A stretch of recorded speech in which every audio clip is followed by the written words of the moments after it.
자, 교재 57쪽을 보겠습니다. 일반 중개계약제도와 전속 중개계약제도가 명문이 있기 때문에 이 두 가지 제도를 보게 하죠. 자, 그럼 일반 중개계약제도인데 이 일반 중개계약은 말씀드렸듯이 의뢰인 갑이 특정 개업공사 A한테 중개 의뢰하고 옆집 개공 B한테 또 의뢰하고 또 옆집 C한테 의뢰하고 가장 먼저 거래를 성사시켜주는 개공한테 보수를 주는 형태죠. 그래서 이게 우리나라에서 가장 많은 형태 아니겠습니까? 그러니까 통칙 규정을 현재 두고 있어요. 그래서 이거는 조문만 충실히 이해하면 되는데 우리 법 22조거든요. 거기 교재 그 57쪽에 동그라미 1번 일반 중개계약서를 작성하는 경우 기재사항 일어났죠 지금. 자, 그래서 그 읽어드리면요. 중개 의뢰인은 중개 의뢰 내용을 명확하게 하기 위하여 필요한 경우에는 개업공사에게 다음의 사항을 기재한 일반 중개계약서의 작성을 요청할 수 있다 그랬죠. 그래가지고 중개상물의 위치 및 규모, 거래 예정 가격, 거래 예정 가격에 대한 중개 보수, 개업공사와 중개 의뢰인이 준수할 사항을 넣어서 일반 중개계약서 써달라 요청할 수 있습니다. 자, 그럼 내용이 일부가 생략이 되어 있는데 보겠습니다. 중개 의뢰인은 일반 중개계약서 작성을 요청할 수 있다 그랬어요. 일정 사항을 기재한 일반 중개계약서 작성을 요청할 수 있다. 그럼 생각해 봐야죠. 이 의뢰인이 일반 중개계약서 써주세요 하고 요청을 한 거예요. 그럼 이 요청에 대하여 우리 개공이 승낙을 함으로써 일반 중개계약서를 작성할 의무가 있겠는가? 이 문제예요. 있을 것 같아요? 없을 것 같아요? 없습니다. 계약 제의 원칙상 나는 일반 중개계약서 쓰기 싫거든요. 그러니까 딴 데 가 알아보세요 라고 할 수 있죠. 물론 문 닫을 각오는 하셔야 됩니다.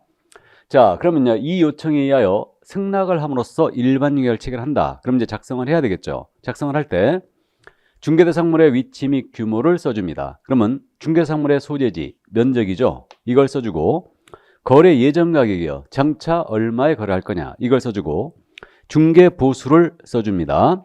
왜 그러냐면요, 중개계약서를 쓰니까요 보수 분쟁이 실무적으로 많거든요. 그러니까 중개 보수를 미리 정하고 시작하라는 얘기예요. 그러니까 보수 써주고 의뢰인과 개업공사가 준수할 사항을 써줍니다. 이게 나중에 물가 수준으로 암기할 거예요. 자, 그래서 일반 중개에서 요 내용을 넣어서 이제 써줄 수가 있다는 얘기죠. 그럼 이제 요 일반 중개 서식이 있느냐의 문제가 있는데, 국토교통부 장관은 일반 중개계약의 표준이 되는 서식을 정하여 그 사용을 권장할 수 있다 그랬어요. 그래서 국토부 장관은 이게 우리 법, 이제 우리 시행령 19조에 있는 내용인데, 국토교통부 장관은 일반 중개계약의 표준 서식을 정하여 그 사용을 권장할 수 있습니다. 그럼 국토부 장관이 일반 중개에서 표준 서식을 권장할 수 있고요. 정해서 요거 정해져 있느냐의 문제가 있죠. 이 표준 서식이. 그래서 잠시 후에 이제 서식 내용을 보는데 표준 서식 현재 정해져 있습니다. 있어요. 그래서 우리 시행규칙에 별지 제14호 서식으로 정해져 있어요. 정해져 있고 이 서식을 그러면 일반 중개계약 시에 작성을 한다면 사용할 의무가 있겠는가 문제가 있죠. 있을 것 같아요? 없을 것 같아요? 없겠죠? 권장 서식이니까. 그래서 작성할 의무도 없고요. 사용할 의무도 없고요. 나아가 이거 작성을 했을지라도 보관할 의무도 없습니다. 그럼 일반 중개계약주대에선 우리 법상 우리 개업공사에게 어떠한 의무도 존재하지 않아요. 그런데 왜 규정을 두고 있을까? 왜? 우리나라에서 가장 많이 체결되는 게 뭐라고요? 일반 중개계약이에요. 그래서 통칙 규정을 두고 있는 겁니다. 그래서 조문 이 정도만 이제 충실히 이해를 해 주시기 바랍니다. 자, 그래서 일반 중개계약제도 이제 살펴봤고요. 그러면 이제 전속 중개계약제도가 있죠. 전속계약제도. 전속이란 말은 우리가 실생활에서 들어봤거든요. 그래서 모 선수가 어디 구단과 전속계약을 체결했다. 그럼 이 선수는 다른 구단과 계약을 못하죠. 그렇듯이 의뢰인이 한 중개업소에만 물건을 내놓는 거예요. 이게 전속입니다.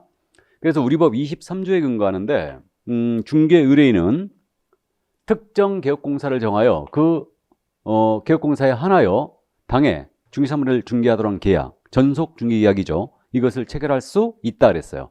그래서 중개 의뢰인은 전속 계약을 체결할 수 있습니다. 이렇게 돼 있는데, 그래서 의뢰인 갑이요 특정 개업공사 A한테만 중개할 권한을 부여하고 이 개공이 승낙을 하면서 체결되는 계약이에요.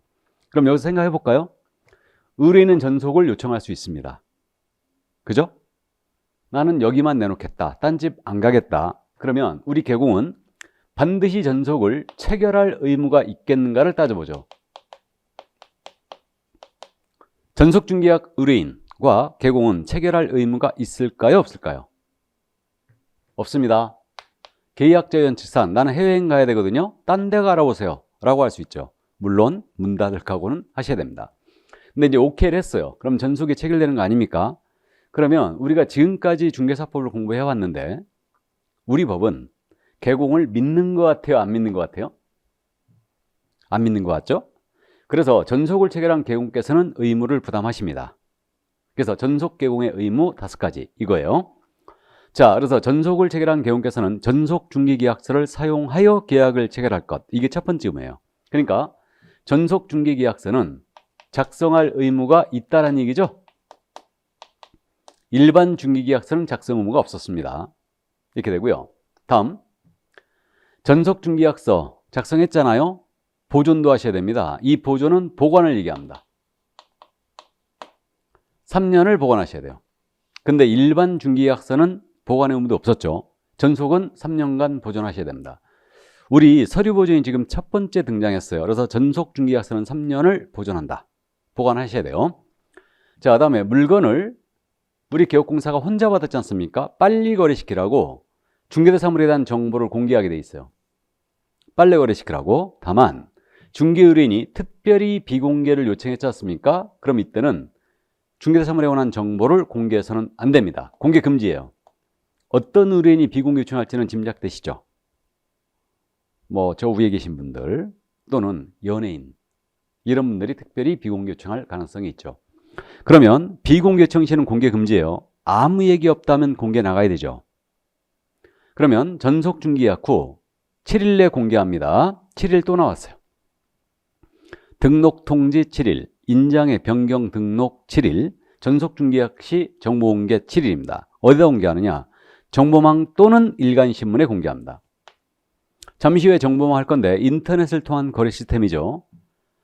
그래서 이것을 정보망에 공개하거나 일간신문에 공개합니다. 그러면 우리가 생활정보지 있지 않습니까?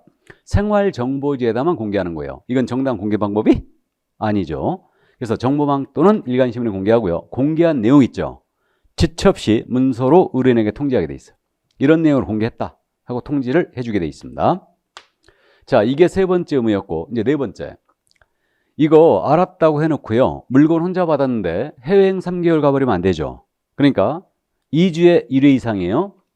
14일에 한 번 이상은 업무 처리 사항을 문서로 중개의뢰인에게 통지를 해줘야 됩니다. 그래서 현재 진행 사항 이런 거다. 그래서 오늘은 한민호가 뭐 보고 왔는데 이렇게 생겼고 이런 상황으로 브리핑 나갔는데 일단 생각을 해보겠다 하더라. 이런 식으로 업무 처리 사항을 통지를 문서로 해주게 돼 있습니다. 그리고 마지막으로 확인 설명을 성실하게 이행하라. 이렇게 돼 있죠. 이게. 그래서 확인 설명을 성실하게 이행을 해달라. 이렇게 돼 있습니다. 자, 그래서 이게 전속 중개약을 체결한 개업공사의 의무 5가지가 이거였습니다. 이거였고, 전속 중개계약은요, 유효기간이 명문으로 정해져 있거든요. 명문으로 정해져 있는데, 이거는 3개월을 원칙으로 합니다. 다만, 당사자 약정으로, 의뢰인과 개공의 약정으로 그 유효기간을 줄이거나 늘릴 수 있죠. 6개월로 하든 한 달로 하든 상관없어요. 그런 약정이 없다면 전속 중개약은 유효기간이 3개월입니다. 원칙적으로. 자, 이게 바로 전속 개공의 의무 5가지가 이거였고요. 그러면 어떤 내용으로 정보를 공개해야 되느냐? 이 문제가 있어요. 정보 공개, 어떤 사항을 공개하느냐?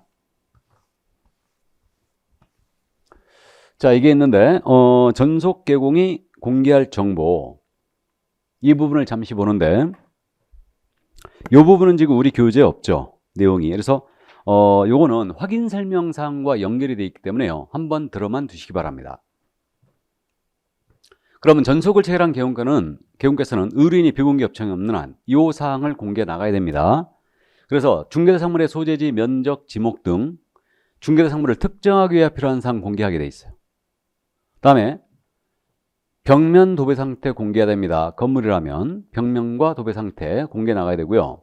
다음에 수도, 전기, 가스, 다음에 소방, 오수, 폐수, 쓰레기 처리 시설물의 상태 모두 공개해야 돼요. 그래서 이건 작동이 잘 되고 있는지 이런 것들을 모두 시설물의 상태 공개하게 돼 있고, 다음 도로, 대중교통수단, 다음에 시장, 학교 얼마나 떨어져 있는지, 지형은 어떤 모양인지 그 입지 조건을 공개하게 돼 있고, 일조, 소음, 진동 등의 환경 조건도 공개하게 돼 있어요. 그래서 이걸 공개해야 되고요. 다음에 소유권, 임차권 등 중개사물의 권리관계 사항을 공개해 줘야 돼요. 소유자가 누구고 이런 것들이 있는데 이걸 공개하되 주소, 성명 등 권리자의 주소, 성명 등 인적 사항에 대한 정보는 공개 금지입니다. 그러면 권리자의 주소, 성명 등 인적 사항 정보 공개는 하지 말라고 그랬는데 왜 그랬을까? 이건 짐작되시죠? 사생활 정보 보호의 취지가 있어요. 이게. 그래서 이제 요거는 공개 금지하게 돼 있고요. 그 다음에 공법상 이용자 및 거래 규제 사항을 공개해야 됩니다. 토지거래 허가 구역인지 이런 것들을 공개를 해줘야 되고, 그 다음에 거래 예정 가격, 장차 얼마에 거래할 거냐 및 공시지가도 공개해야 돼요. 공시지가 공개해야 되고, 다만 임대차를 전속으로 의뢰받았잖아요. 이때는 공시지가를 공개하지 않을 수도 있습니다. 요거 두 개가 왜 밑줄 쳐져 있냐면요, 확인 설명사항하고 이게 비슷하거든요. 그래서 확인 설명사항에서 다시 한번 언급할 건데, 확인 설명사항과 차이점이 지금 요 두 가지가 일단 나타났어요. 그럼 여기서 지금 우리 교재에는 요 내용이 없지만 여기서 중개 보수를 공개하라는 얘기 있어요, 없어요? 없죠? 다음에 또 취득 관련 조세 있잖아요. 이거 공개하라는 얘기 없죠? 그래서 확인 설명사항과 차이가 딱 발생되는 게 중개 보수, 취득 관련 조세, 그다음에 권리자 인적사항 이게 있고요. 공시지가는 약간 반대 의견가 있는데 어쨌든 이렇게 차이가 있어요. 네 가지가. 그래서 이것을 32회 때 물어봤어요. 이번 시험에서. 자, 그래서 공개할 정보 이렇게 돼 있다는 것만 감만 잡아두세요. 일단. 자, 그래서 공개할 정보가 이런 게 있다더라. 확인 설명을 하면서 다시 한번 말씀을 드릴 거고요. 그러면 전속 개공이 공개할 정보를 다 봤는데 여기에 대응하는 전속 중개 계약을 체결한 의뢰인께서도 의무를 부담하죠. 그럼 전속 중개 의뢰인의 의무는 지금 현재 교재 57쪽으로 지금 가고 있는 거야, 기소.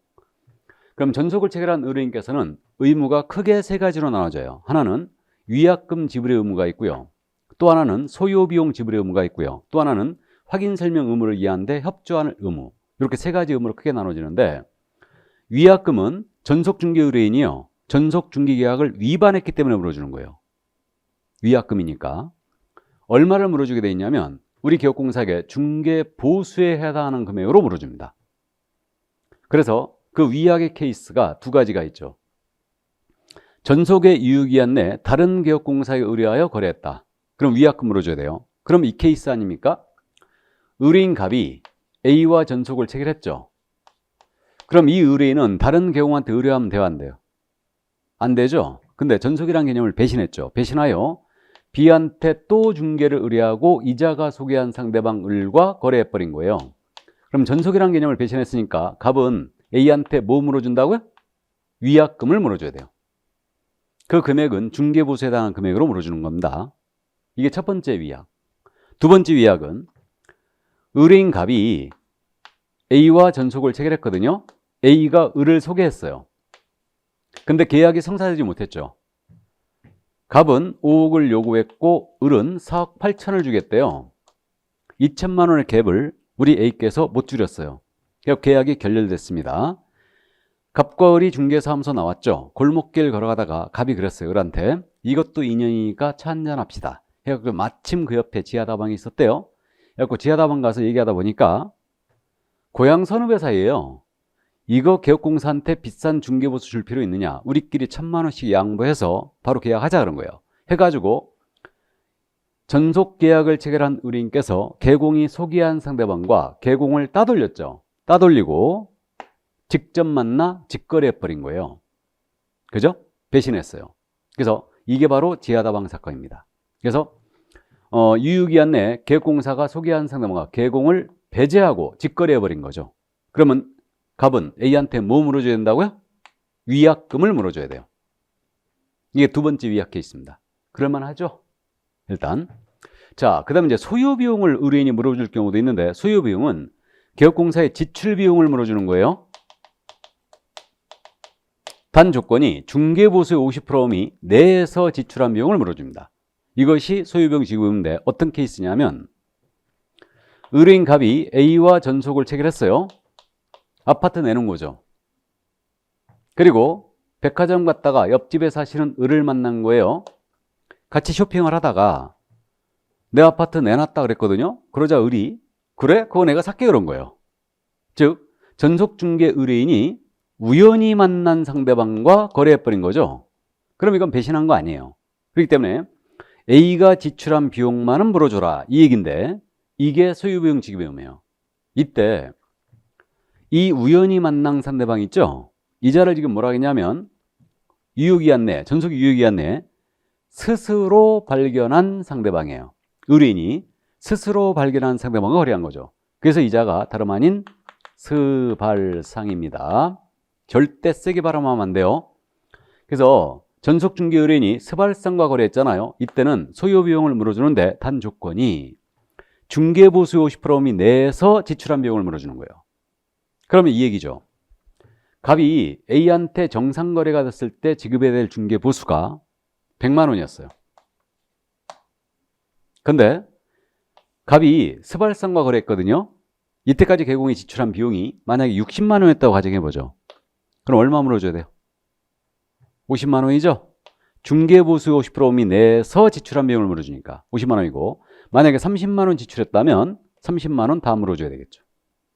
그래서 주의할 점은 의뢰인이 스발상과 거래했을 때 중개보수 50%를 물어주는 게 아니에요. 50%미 내에서 지출한 비용을 물어주는 겁니다. 그래서 이 점 이해해 두시고 그다음에 의뢰인은 확인 설명 의무를 개공이 이행하는데 협조하라 이랬어요. 이 얘기는 물건 정보에 대해 알고 있는 게 있다면 의뢰인은 성실히 우리 개공한테 고지를 해주라는 얘기입니다.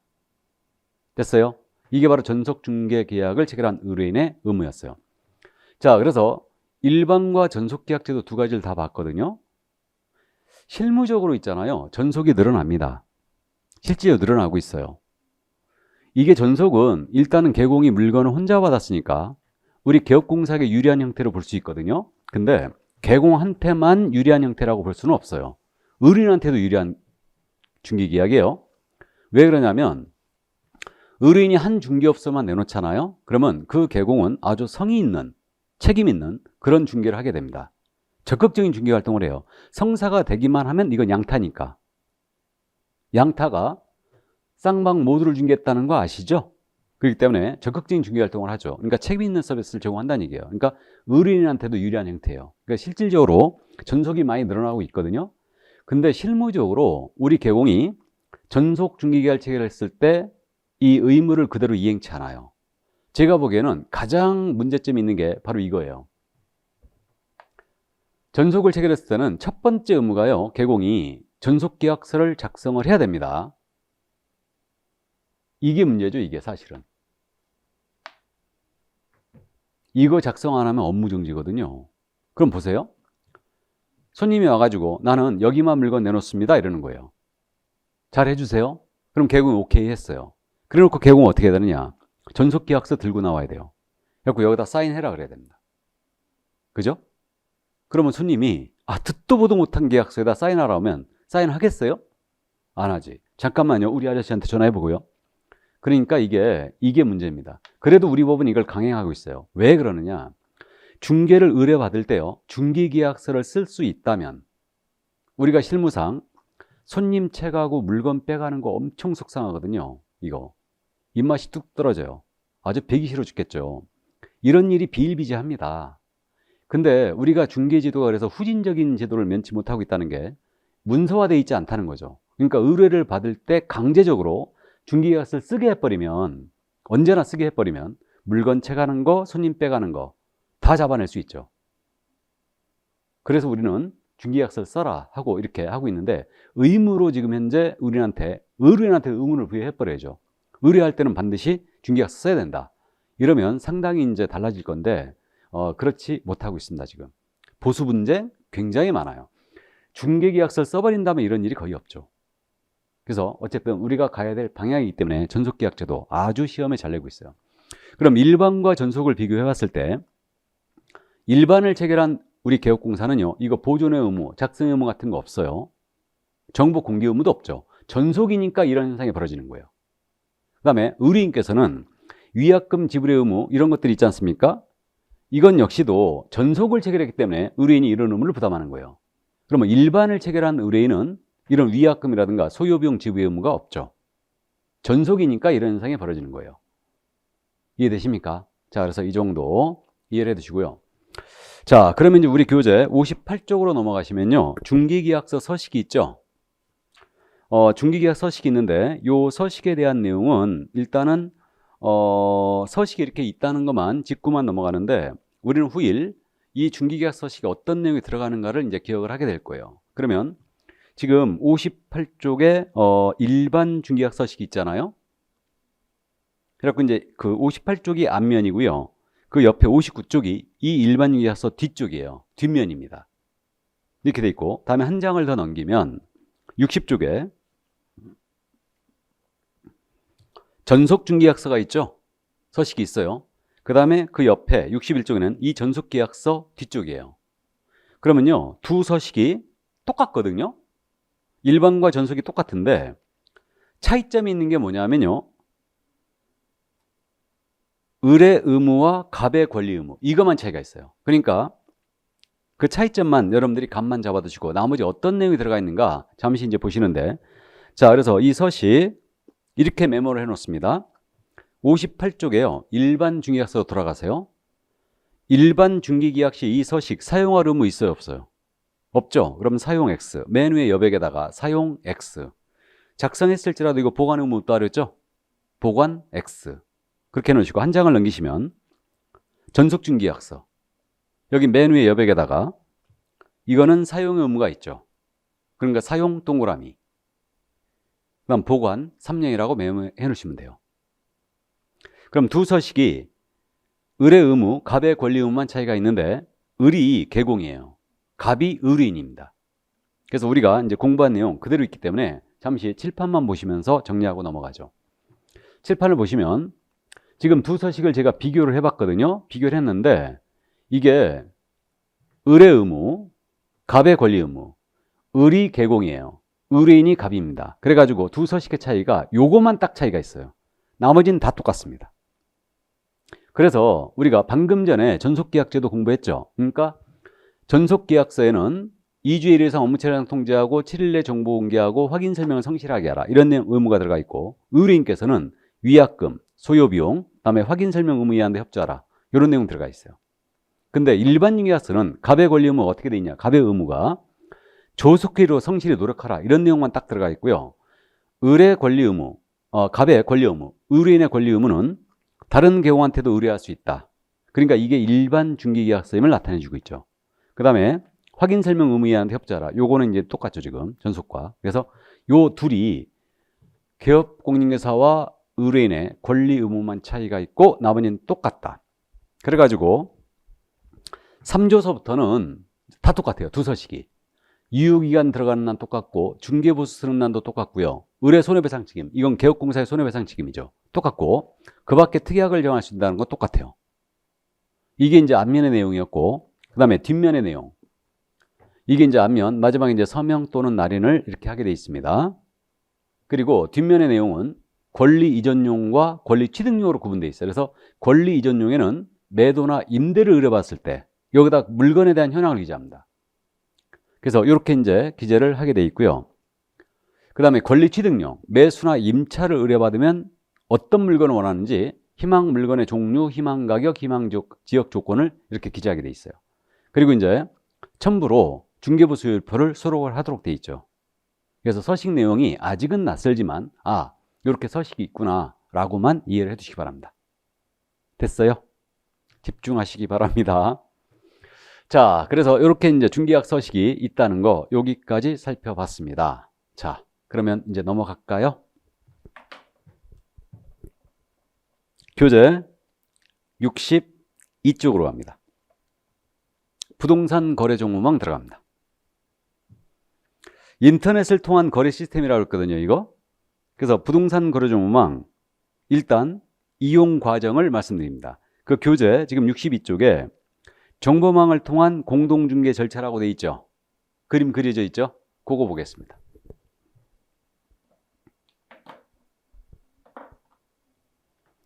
자, 우리 강남에 사시는 A예요. 이분이 자신의 아파트를 팔고자 동네 기업공사 갑한테 중개를 의뢰합니다. 내 아파트 팔아주세요 했어요. 그러자 이 기업공사 갑이 매수인을 확보하고 있지 않습니다. 그래서 부동산 거래 정보망이라는 거에 이 물건을 공개를 했어요. 정보망에 공개를 했죠. 자, 이번엔 이제 서초에 사시는 B입니다. 이분이 강남으로 이사를 오시고자 동네 기업공사 을에게 중개를 의뢰했죠. 매수를 의뢰했어요. 그러자 이 을이 매도인을 확보하고 있지 않습니다. 그래서 정보망에 들어가서 물건을 검색을 해요. 그래서 물건을 검색했는데 조건에 맞는 물건이 4개가 나왔어요. 그래서 4개를 물건을 이제 골라냈습니다. 이 실무적으로 물건 소개는요, 3, 4개 해야 한다는 게 하는 게 가장 적정하다라고 얘기하거든요. 근데 이건 이론상의 문제일 뿐이에요. 우리가 실무하다 보면요, 물건 4개 보여주고 계약을 하겠다. 그럼 엄청 성공한 거예요. 이게 때에 따라서는 손님이요, 물건 한 20개 봅니다. 그래 놓고 나서 딴 데 가서 계약해요. 아주 패 죽이고 싶죠, 그러면. 그래서 어쨌든 4개 정도 소개해갖고 물건 선택이 되면 엄청 성공하신 거예요. 나중에 해보시면 아셔요. 이 추운 날, 이 더운 날, 이 떼약볕에 땀 뻘뻘 흘러가면서 물건 소개했는데 딴 데 가서 계약한다. 진짜. 우리가 그 실무적으로 있잖아요. 물건을 이 동네에 있는 물건 다 보는 손님이 있어요. 이거 보여줘도 그렇고 저거 보여줘도 그렇고 결정을 안 해. 하실 손님은 맞는데 안 하실 손님은 그냥 바로 보내버리죠, 우리가. 근데 물건 다 보는 거죠. 결정을 못하는 손님이 있어요. 그런 손님들한테 이제 적극적으로 이제 밀 필요가 있는데, 우리가 정설이 어떻게 되냐면 그렇게 결정을 막 1달, 2달 안 하는 거예요. 물건 다 보고 생각날 때마다 와 그냥 그래갖고 물건 다 보고 있는 거예요. 그러면 이제 1달 정도 넘어가면요, 그 손님은 버려라 하는 게 정설이거든요, 원래. 근데 우리가 일을 하다 보면요, 그래 네가 이기나 내가 이기나 한번 해보자, 아주 오기로 다 밀어붙이는 거예요. 근데 그런 손님 있잖아요, 경험상 꼭 속색이에요. 나중에 꼭 속색입니다. 그런 손님들은 깨끗하게 버리는 게 좋아요. 그러니까 물건 쭉 보고 결정을 해주는 손님이 그게 이제 진성 손님이고요. 그렇게 할까 말까 그러면 그 손님 나중에 꼭 속색입니다. 그러더라고요, 이게. 자, 그래서 물건 4개를 골라냈어요. 그래서 이 중에 하나 선택을 하세요라고 물건을 B한테 소개를 했습니다. 그러자 이 B가 4번을 체크했어요. 4번 물건이 뭐였냐면 A의 아파트로서 기업공사 갑이 공개한 물건이었어요. 이게. 그러면 이 을 개공은 갑 개공한테 매수인 발견 통지를 해요. 야, 거래하자. 우리 손님 나왔다. 거래하자. 그럼 개공갑도 역시 매도인 A한테 손님 나왔습니다. 조건 오케이 한답니다. 거래하자고 하는데요. 그래가지고 이제 매수인 발견 통지를 하죠. 그럼 이제 거래하자고 그러죠. 그러면 둘이 약속을 잡아서 만나게 해줘야 되죠. 그래서 둘이 이제 계약이 성사가 됐어요. 거래가 성립이 됐습니다. 그러면 계약이 됐으므로 이 정보망에 올라가 있는 물건을 삭제를 해줘야 되죠. 그죠? 그러니까 이 부동산 거래망을 설치하고 운영하는 자, 이것을 설치하고 운영하는 자를 뭐라고 하냐면 이 자를 거래정보 사업자라고 불러요. 그래서 이 정보망을 설치하고 운영하는 자를 거래정보 사업자라 하고요. 이 거래정보 사업자에게 거래 사실을 지첩시 통보해야 돼요. 이게. 그래서 이게 마지막 절차예요. 그러니까 계약 체결 통보가 마지막 절차입니다. 이거 안 해버리면 업무정지 먹어요. 왜 그러냐면 거래된 물건이 정보망에 계속 올라가 있거든요. 그럼 이거 허위 물건 공개한 거 똑같아요. 그래서 영업정지 먹을 수 있습니다. 업무정지를. 그래서 이게 시스템 운영도에서 마지막 절차라는 거죠. 그러면 대충 이해가 되십니까? 그러니까 인터넷을 통한 거래 시스템이라는 거죠, 이게. 자, 그러면 여기서 이제 정보망 이용 과정을 봤더니 부동산 거래 정보망이라는 것은 기업 공인중개사가 물건을 공개하고 개공이 들어가서 물건을 검색을 하고 개공들끼리만 정보를 서로 주고받고 있죠. 그래서 이 부동산 거래망은 기업 공인중개사 상호간이죠. 기업공사 상호간 중개대상물에 관한 정보를 교환하는 시스템이지 개업공사와 중개 의뢰인 간의 정보 교환 시스템이 절대 아니라는 거예요. 그걸 주의해야 돼. 그러니까 개공들끼리만 주고받는 시스템이다. 그래서 말이에요. 우리 법이 정하는 정보망이라는 것을 우리는 볼 수가 없어요. 개공들끼리만 주고받는 시스템이니까. 그러니까 여러분들이 뭐 잘 아시는 뭐 직모, 다모, 그 다음에 뭐 N으로 시작되는 그 포털 사이트, 그 다음에 D로 시작되는 포털 사이트. 이런들은 다 광고 업체들이지, 광고 플랫폼들이지, 부동산 거래 정보망이 아닙니다. 이해하셨어요? 그러니까 우리가 이 정보망을 볼 수 없다는 거죠. 개공들끼리만 주고받는 시스템이니까. 근데 더 정확하게 얘기하면 우리 법이 정하는 정보망이라는 건 뭐냐면요. 거래정보 사업자로 국토교통부 장관에게 지정을 받아요. 국토부 장관에게 지정을 받은 자가 운영하는 정보망만을 얘기합니다. 그럼 현재 국토부 장관에게 거래정보 사업자로 지정을 받은 자가 유일하게 딱 하나가 있어요. 그게 뭐냐면 우리 한국공인인증사협회. 한공이라 부르는데 한국공인인증사협회에서 거래정보 사업자로 지정을 받았죠. 받고 이 한국공인사협회에서 현재 한방이라는 정보망을 운영하고 있어요. 한방. 이게 한국공인인증사협회 회원의 방이라는 뜻이에요. 그래서 한방이라는 정보망을 운영하고 있는데 이게 전에는 K랜이었어요. 그 전에는 탱크 21이었죠. 지금 현재는 한방으로 이름을 바꿔서 지금 운영하고 있는데 이게 우리 법이 정하는 정확한 정보망이에요. 이게. 근데요, 여러분들 아시지 않습니까? 지역별로 우리 개업공사들이 서로 단체를 구성해놨죠? 이렇게.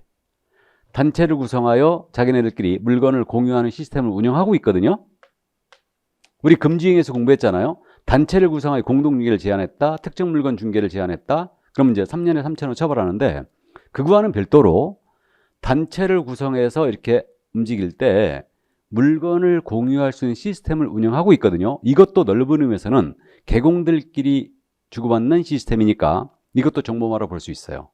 근데 이것은 국토부 장관으로부터 지정을 받은 자가 운영하는 정보망이 아닙니다. 이것을 저는 사설 정보망이라 부르고 있어요.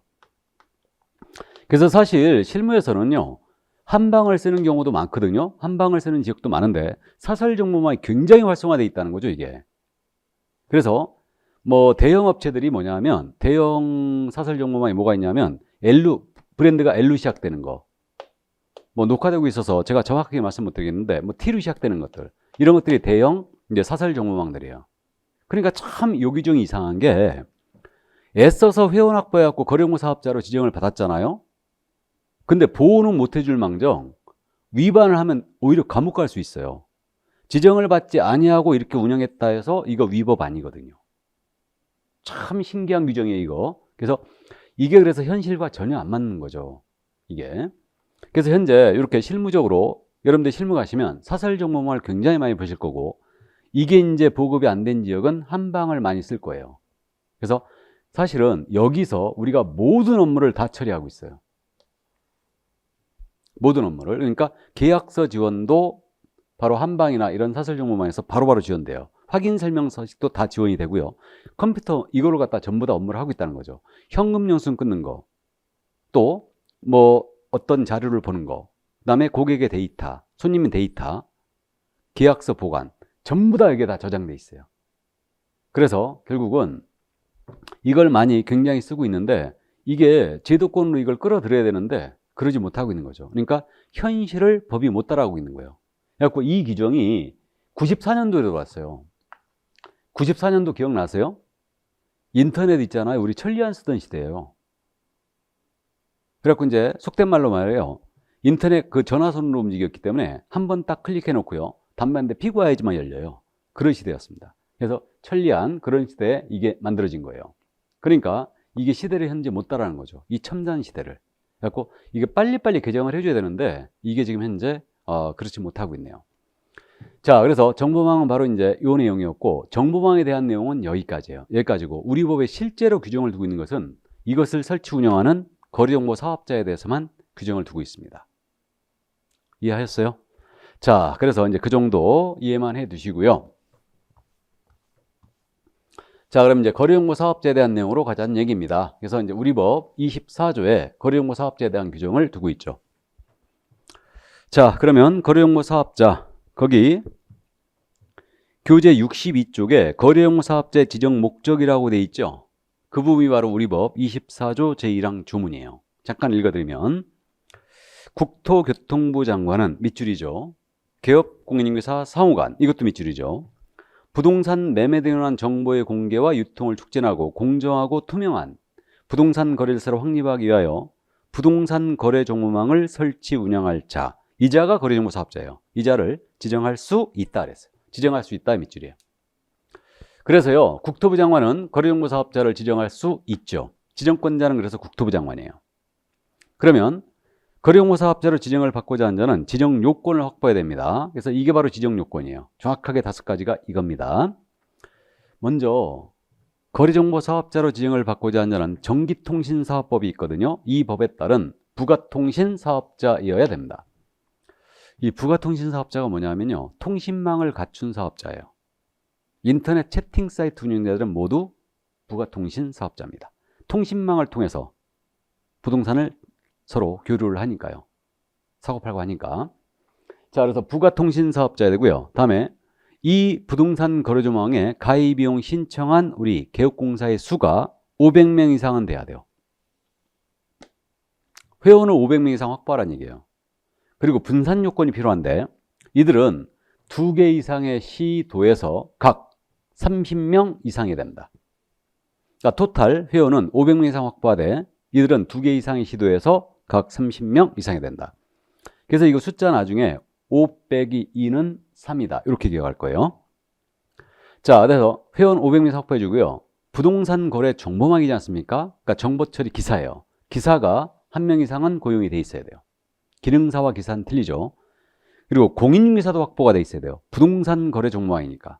그래서 공인중개사도 1명 이상은 고용이 돼 있어야 됩니다. 이렇게 되고요. 그리고 마지막으로 컴퓨터를 통한 거래 시스템 아니에요. 그러니까 서버를 확보해야죠. 물건 저장하기 위해서. 그래서 국토교통부 장관이 정하는 용량과 성능을 갖춘 컴퓨터 설립이 확보해야 됩니다. 이거 서버 갖추라는 얘기예요. 서버. 물건 저장해야 되니까. 이겁니다. 그래서 이게 지정요건 5가지가 이겁니다. 자, 그러면 지정요건을 확보했어요.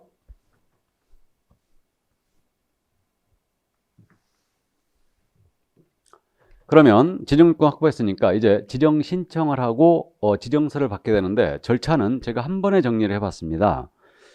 그래서 이 부분에선 절차에 대한 부분은 지금 현재 교재 없죠? 교재 없는데 그냥 가볍게 한번 들어두시기 바랍니다. 이거 나중에 기본서가 나오면 다 있는 내용인데 그냥 들어만 두세요. 그러면 거래용사업자 지정요건을 갖췄잖아요. 그럼 지정 신청을 해요. 누구한테 해야 되겠습니까? 당연히 국토부 장관이죠. 지정권자가 국장이니까. 이자에게 지정을 신청합니다. 그럼 지정 신청했잖아요. 그럼 국토부 장관이 이에 대해 검토하고 요건에 적합했다. 그러면 지정을 해줘요. 지정서까지 다 나가버립니다. 며칠 내에 나가야 되느냐? 30일이에요. 30일 내에 신청한 날로부터 지정을 해주게 돼 있어요. 행정기관 업무 처리 기한은 통상 7일, 10일, 14일, 15일이 많거든요. 근데 이거는 넉넉하게 30일이에요. 왜 그러느냐? 지정권자가 국장이죠. 그러니까 나란 일 하시는데 바쁘시대요.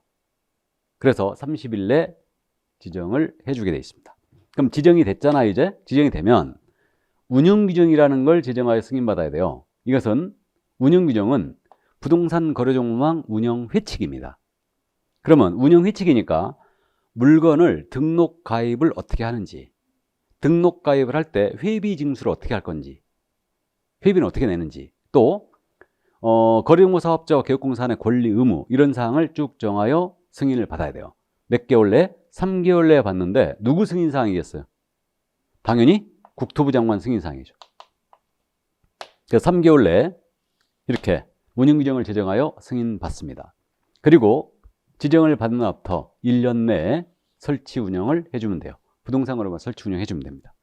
그래서 지정 절차는 이렇게 이제 현재 33, 1년으로 갑니다. 그래가지고 이런 식으로 우리 공인중개사협회가 현재 한국공사협회가 지정을 받아서 한방이라는 정보망을 운영하고 있는 거예요. 이게 유일하게 현재 남아있는 겁니다. 현재. 자, 그래서 거래용보 사업자 지정 절차는 이렇게 된다는 거 일단은 감만 잡아두세요. 감만 잡아두시고 그러면 여기에 관여하는 거래용보 사업자와 개업공사의 의무를 잠깐만 말씀드리면 이 부분은 교재에 있죠. 그럼 우리 거래용모사업자께서는요, 개업공사들끼리만 주고받는 정보 시스템을 운영하고 있으니까 개공으로부터 의뢰받은 물건에 한하여 정보를 공개해야 됩니다. 그리고 의뢰받은 내용과 다르게 정보를 공개해서도 안 되죠, 당연히. 그리고 마지막으로 개업공사에 따라 차별 공개하면 안 돼요. A한테는 공개해주고 B한테는 안 하고. 그러면 안 된다는 얘기죠. 그래서 이게 거래용모사업자의 의무고, 이것을 거래용모사업자 위반하잖아요. 그럼 지정 취소와 더불어 1년 이하의 징역 또는 1,000만 원 이하의 벌금에 처합니다. 그럼 개업공사께서는 정보망에 대두고 물건을 거짓 공개하면 안 돼요. 허위 공개 금지고, 거래가 완성이 됐잖아요. 그럼 지첩시 거래용모사업자에게 통지해 주라고 그랬죠. 그러면 이거 안 해버리면 개공은 허위 물건 공개했잖아요. 영업정지, 업무정지. 그러니까 보세요. 애써서 회원 500명 이상 확보해가지고 지정을 받았잖아요. 잘못하면 감옥 갈 수 있어요. 그럼 뭐하러 지정을 받냐고요. 지정 안 받고 운영해도 처벌이 없는데. 그죠? 아주 이상한 규정입니다. 협회니까 남아있는 거예요. 그러니까 원래 초창기에는 이게 이 거래용모사업자 지정받은 업체들이 몇 개 있었어요. 다 간뒀죠? 지정서 다 반납하고요. 협회만 현재 남아있는 겁니다. 이게. 자, 그래서 여기까지. 이 정도 이제 이해를 해 두시면 되겠네요. 이게 바로 거래용모사업자와 부동산 거래 정보망이었습니다. 자, 그러면 이제 그 63쪽에 금지 행위가 나오겠죠?